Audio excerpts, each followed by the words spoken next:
Andre watched the storm approaching amidst the overwhelming darkness. A shadow of indigo color stretching over the brown, undulating and withered land, overcasting the sky, preceded by chilly gusts and the smell of snow, until it covered the wide valley, where stood the dilapidated convent and the run-down village, whose huts and church seemed to have rolled down the slope and landed at its foot, of no interest except to the ghosts of those who had died centuries ago.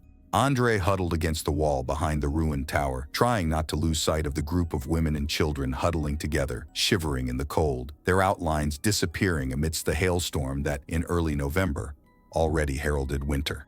At 7 years old, Andre was unaware of their location. Even if his father or mother had told him, he wouldn't have recognized the name of the village.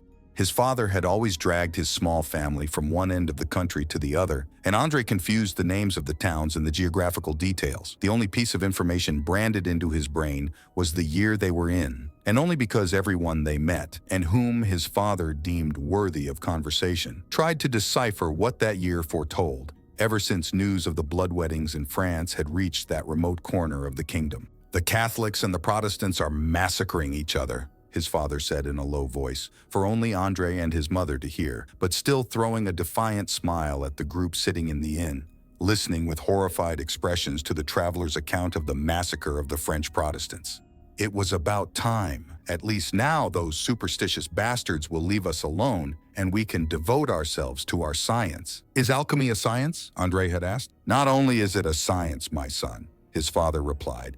"Alchemy is the only true science that exists." The only true science had led them there, to that ruined convent that didn't even have a complete wall, where most of the buildings were little more than a pile of stones, from which rotted timbers protruded like the bones of a corpse, and whose church barely stood. Above the bare beams of the nave, the threatening sky unleashed its hailstorm, the crackling of which reached Andre's hiding place. His mother's image had merged with those of the other women standing in front of the only intact building. Though her plump figure had previously stood out from the tall, slender women among whom she had mingled at his father's behest, now Andre could no longer distinguish her. He had watched her move from one woman to another, gesturing with hands and feet because the others spoke a different language from hers. How she caressed the children's heads, and how she paused in front of the young woman with a prominent belly, hunched over and looking so exhausted that she could barely stand. Then the hail started to fall, and they all turned into blurry shadows. Andre squirmed uneasily and suddenly felt fear, invaded by the foreboding of an imminent catastrophe, as if something unstoppable had begun to unfold. Perhaps at that moment, he sensed that whatever was approaching would also crush the small Langenfels family and wipe it from the face of the earth. Suddenly, above the crackling of hail, Andre heard a dull roar coming from the intact interior of the convent. It was like the roar of a bull, the growl of a lynx, the howl of a wolf, but Andre immediately knew that, though it didn't seem human, it emerged from a human throat.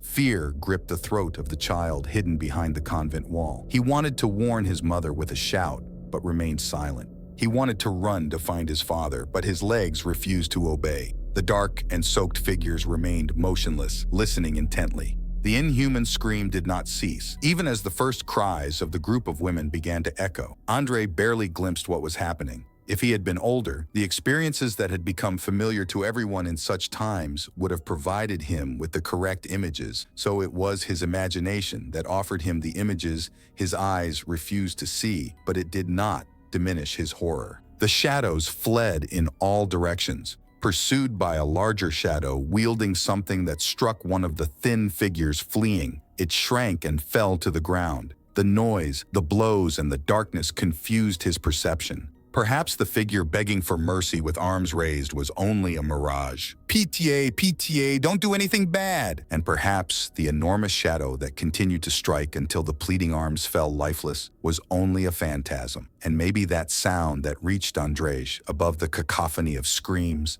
shouts, blows, and the sound of a sharp blade piercing flesh and bone was only a product of his imagination. The shadow withdrew its killing tool and continued running. The women, panicked, ran through the convent yard, colliding with each other, dragging their children, and falling to the ground never to rise again. Another blow of the axe, and then a small figure flew sideways and disappeared. "Ayez, pitié, épargnez mon enfant." The women fell, one after another, struck down in their flight, murdered on their knees as they begged for their lives, impaled on the ground and trying to crawl. In the midst of the panic, it was impossible to discern where Andrei's mother was. Andrei didn't realize he was covering his ears with his hands and screaming his name like a madman since witnessing the first murder. Then, the immense shadow, moving among its victims like a gigantic dark wolf, blurred before his eyes, turning back into that shadowy figure that had seized one of its prey by the hair, threw her to the ground, raised the weapon. Someone lunged at the shadow's back and struck it. It threw a hand backward and threw them off, knocking them to the ground, trampling them, and delivering countless blows with its weapon. The noise of the blows, of broken bones, of flesh torn apart, the cries of pain. Andrei's hands covering his ears were useless. The weapon rose in the air. Andrei thought he saw a red trace amidst the glow, and descended upon the first prey the shadow had never released, whose screams and struggles were futile. Andrei realized he had left his hiding place and was standing in front of the wall when the hail whipped his face like the pricks of thousands of needles. He screamed with his sharp child's voice, cried, and clenched his fists until they bled. The murderous shadow turned around. It was the only thing left standing on the battlefield. It tore the weapon from the body of its last victim and ran towards Andrei. Andrei didn't know if the shadow was still roaring, because his own screams drowned out the noise. He stood still, as if the act of leaving his hiding place had definitively drained him of his strength. The shadow approached through the hail, and with each step it took, its size diminished until it transformed from an amorphous monster into a human figure wrapped in rippling robes, and from a human into a monk, the supposed scythe into an axe, the gigantic image into a slender figure wrapped in a robe soaked in blood and embedded with particles of ice. The Reaper became a young monk who could have been the son of some of the women he had just torn to pieces. Andrei stared at the face of the monk rushing towards him and, with the clear vision of those about to die, understood that what he saw was the body of a young Benedictine, but the soul that inhabited it was no longer present. What inhabited the body and propelled it forward was a demon, and the demon was called madness. The monk had almost reached him, a figure stained with blood, foaming at the mouth, tears streaming from its eyes, wielding the axe. Andrei knew he was about to die. His bladder emptied, he closed his eyes and surrendered.